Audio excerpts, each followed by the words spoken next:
যে মানুষ তার বাবা মাকে শ্রদ্ধা করতে পারে না, বাবার গায়ে হাত তুলতে পারে, সে আবার সমাজ সেবার কাজে কিভাবে নিয়োজিত হয় আমার মাথার উপরেই আসে না। যে মানুষ তার বাবাকে গায়ে হাত তোলার জন্য, মারধর করার জন্য গ্রাম থেকে পঞ্চায়েত বসাইয়ে জুতাপিটা করে যাকে বের করে দেয়া হয়, সেই লোক শহরে এসে সে সমাজসেবা কাজের ভিতরে নিযুক্ত হয়ে যায়। আসলে এই লোকটা কি বলবো, এর ফেস কাঠামো দেখলেই তো মনে হয় একটা চোর, আস্ত চোর, জালিয়াতবাজ। কারণ সে সমাজসেবার কাজে এতটাই নিয়োজিত, গরিব অসহায় মানুষের পাশে এইভাবে যুক্ত আছে, কিন্তু তার ফেস কাঠামো দেখলেই মনে হয় একটা নরপিশাচ। আসসালামু আলাইকুম। মনে কেউ কিছু করবেন না, নিজের ক্ষোভগুলোই আসলে প্রকাশ করছিলাম। মানুষকে কিভাবে কষ্ট দিতে পারে। আমাদের হারুন স্যারের কাছ থেকে আজকে দুপুরের সংবাদ শিরোনামে যেটা শুনতে পেলাম, এই লোক এতটা নরপিশাচ হয় যে সে নিজে ব্লেড দিয়ে হাত কেটে ফেলে, নিজে কেচি দিয়ে আঙ্গুল কেটে ফেলে মানুষের, এবং সেটা ওইভাবে রক্তক্ষরণ হয়, আরও পিশাচ জানোয়ারের মতো হাসতে থাকে। এ কতটা অসুস্থ মস্তিষ্কের মানুষ।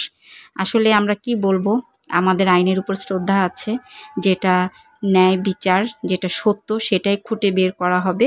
তবে ও যদি আসলে এই ধরনের কাজের সাথে অফিসিয়ালিভাবে যুক্ত থাকে, ও এবং তার ওয়াইফ, এই দুই নরপিশাচ যদি একই কাজ করে থাকে, এদেরকে আইনের আওতায় আনা হোক। এরা মানুষের ইমোশন নিয়ে খেলা করছে, দেশ বিদেশ প্রবাস সবার ইমোশন নিয়ে খেলা করছে।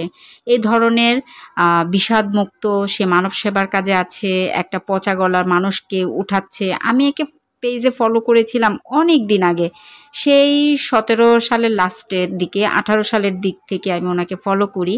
আমি ভাবতাম আসলে মানুষটা তো সমাজসেবার কাজে, যাক ভালো। আসলে না, এর অন্তর ভর্তি হচ্ছে ঝামেলা সম্পূর্ণ।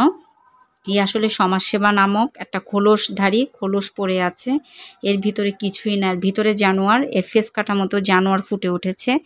আমরা আসলে মানুষ যে ভালো কাজটা করব, আমাদের মুখমণ্ডলে কিন্তু একটা ভালো কাজের সৌন্দর্য ফুটেই উঠবে। এইটার মুখমণ্ডলে ফুটে তো উঠা দূরে থাক, নরপিশাচ মার্কা ফেস কাঠামো। যাই হোক, আল্লাহ সবার সৃষ্টির সেরা মানুষ জীব আমরা, কিন্তু আসলে একে না বলে আর পারছি না। এ কত বড় জানোয়ার হইতে পারে যে আঙ্গুল কেটে ফেলে, হাত কেটে ফেলে, তার একটা কোনো ডক্টরের কাছে একটা পেশেন্টকে নিয়ে যায় না, কোনো মেডিকেল সার্টিফিকেট তার কাছে নাই। একে আসলে আইনের আওতায় আনা হোক, এবং এর সাথে এর ওয়াইফকেও, কারণ ওয়াইফ তো সব কিছু জানে। মানুষ খারাপ একজন করতে পারে, দুজন কি করতে পারে? তো দুজনেই যদি মিলেই করে, দুজনের বিচার একই সাথে করা হোক, এটা আমার আইনের কাছে বলা। জানি না আমার এই ব্লগটা কত দূরে যাবে, বা আমার এই কথাগুলা কত মানুষের কানে যাবে। তবে আমার আসলে অনেক কষ্ট থেকে কথাগুলো বলেছি। এই লোকটাকে আমি অনেক ফলো করতাম, লাইক কমেন্ট করতাম, আমার ব্যক্তিগত মতামতও শেয়ার করতাম। কেমন লাগলো আজকের ব্লগটা অবশ্যই কমেন্ট সেকশন